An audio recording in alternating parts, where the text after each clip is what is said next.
Hello hi అండి, అందరూ బాగున్నారా? నేనైతే చాలా చాలా బాగున్నాను. ఈరోజు అయితే నేను వెనిలా ఐస్ క్రీమ్ అయితే చేశాను. చాలా టేస్టీగా అయితే ఉన్నది. ప్రాసెస్ అయితే చూడండి. ఫస్ట్ అయితే స్టవ్ వెలిగించుకొని ప్యాన్ పెట్టుకోవాలి. ప్యాన్ పెట్టుకొని అయితే మనమైతే పాలు అయితే హీట్ చేసుకోవాలి. పాలు పొంగి వచ్చేంత వరకు అయితే మరిగించుకోవాలి.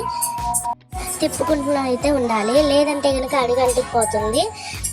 పాలు అయితే పొంగొచ్చేంత స్టవ్ మీద అయితే ఉంచి మనం చిన్న బౌల్లో అయితే కస్టర్డ్ పౌడర్ తీసుకొని అయితే 2 spoon custard powder, cold milk అయితే 2 స్పూన్స్ తీసుకొని అయితే బాగా మిక్స్ చేసుకోవాలి. ఉండలు లేకుండా అయితే మిక్స్ చేసుకోవాలి, లేదంటే కనుక పాలల్లో వేసినప్పుడు అయితే గడ్డ కట్టుకెళ్ళిపోతుంది. ఇప్పుడైతే పాలు అయితే పొంగొచ్చాయండి. పాలు అయితే పొంగొచ్చాయి, కానీ కొంచెంసేపు అయితే మరిగించుకుందాము. అలా తిప్పుతూనే ఉండాలి. తిప్పుతూనే ఉంటేనైతే అడుగు అయితే అంటుకోదు. ఇప్పుడైతే మనం ఒక చిన్న బౌల్ తీసుకొని దాని ప్రకారం అయితే షుగర్ అయితే యాడ్ చేసుకోవాలి. నేనైతే 1.5 కప్ అయితే షుగర్ అయితే వేసుకున్నాను. షుగర్ వేసుకుని అయితే బాగా మిక్స్ చేసుకోవాలి. బాగా మిక్స్ చేసుకుంటూనే ఉండాలి, ఎందుకంటే కింద షుగర్ అనేది అంటుకుంటుంది స్టవ్ పేరానికి. ఓకేనండి, ఎంత మంచిగా తిప్పుకుంటే అంత మంచిగా అయితే మనకైతే ఐస్ క్రీమ్ అయితే రెడీ అయిపోతుంది. ఇంట్లో చేసుకొని తింటే మాత్రం చాలా చాలా టేస్టీగా, పిల్లలకు కూడా హెల్తీ అండి. పిల్లలు ఐస్ క్రీమ్ అడిగినప్పుడైతే ఇంట్లో ఇలా ఈజీగా అయితే ఒకసారి ప్రిపేర్ చేసుకోండి. ఇప్పుడైతే పాలు అయితే మరిగిపోయాయి కాబట్టి కస్టర్డ్ పౌడర్ అయితే కలుపుకొని పెట్టుకున్నాం కదా, అదైతే వేసుకొని బాగా మిక్స్ చేసుకోవాలి. మీడియం ఫ్లేమ్లో అయినా లేదా సిమ్లో అయినా ఉంచుకొని అయితే బాగా మిక్స్ చేసుకోవాలి. మిక్స్ చేసుకుంటూనే ఉన్నాయి, ఎందుకంటే అదేనేది అడుగంటుకుంది, త్వరగానే గడ్డగట్టిపోతుంది కదా. కొంచెం అయితే ఫుడ్ కలర్ అయితే యాడ్ చేసుకోవాలి. రెడ్ కానీ లేదా ఆరెంజ్ కానీ అయితే యాడ్ చేసేసుకోవాలి. నేనైతే ఆరెంజ్ యాడ్ చేసుకున్నాను. అది ఉంటే వేసుకొని, లేదంటే స్కిప్ చేసుకోండి. బాగా మిక్స్ చేసుకోవాలి. మిక్స్ చేసుకున్న కొద్దీ చూడండి ఎంత దగ్గరికి అయితే అవుతుందో. ఇలా దగ్గరకు వచ్చేంత వరకు అయితే మిక్స్ చేసుకుంటూనే ఉండాలి.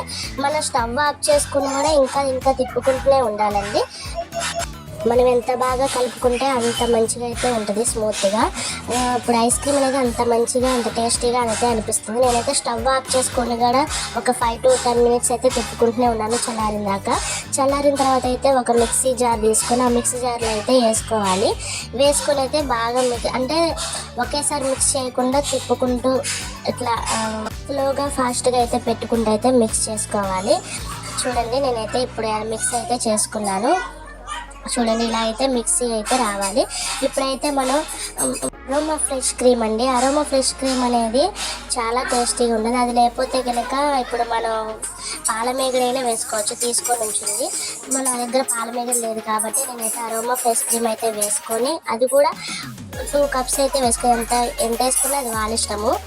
నేనైతే 2 cups అయితే ఫ్రెష్ క్రీమ్ అయితే యాడ్ చేసుకుని అయితే బాగా మిక్స్ చేసుకున్నాను. మిక్స్ చేసుకొని బౌల్లో అయితే యాడ్ చేసుకుని, ఇది డీప్ ఫ్రిడ్జ్లో అయితే 7 to 8 hours లేదా 1 night మొత్తం కూడా డీప్ ఫ్రిడ్జ్లో ఉంచితే అయితే మనకి ఐస్ క్రీమ్ అయితే రెడీ అయిపోతుంది. చూడండి ఎంత టేస్టీగా ఐస్ క్రీమ్ అయితే ఎంత మంచిగా రెడీ అయిపోయిందో. మా పిల్లలు అయితే ఇది చూసి వావ్ మమ్మీ అని అయితే అన్నారు. చూడండి ఎంత టేస్టీగా, ఎంత స్మూత్గా అయితే వచ్చిందో. తింటే మాత్రం చాలా, నిజంగా చాలా చాలా బాగుందండి. పైన ఇంట్లో ఆల్రెడీ తయారు చేసుకున్నది అయితే ఉంది కాబట్టి నేనైతే వేసుకున్నాను. అది ఉంటే వేసుకోవచ్చు, లేదంటే లేదు, స్కిప్ చేసుకోండి. ఓకేనా, టేస్టీ ఐస్ క్రీమ్ అయితే రెడీ అయిపోయింది. మా వీడియో నచ్చినట్టయితే లైక్ చేసుకోండి. ప్లీజ్ సబ్స్క్రైబ్ చేసుకోవడం మాత్రం మర్చిపోమాకండి.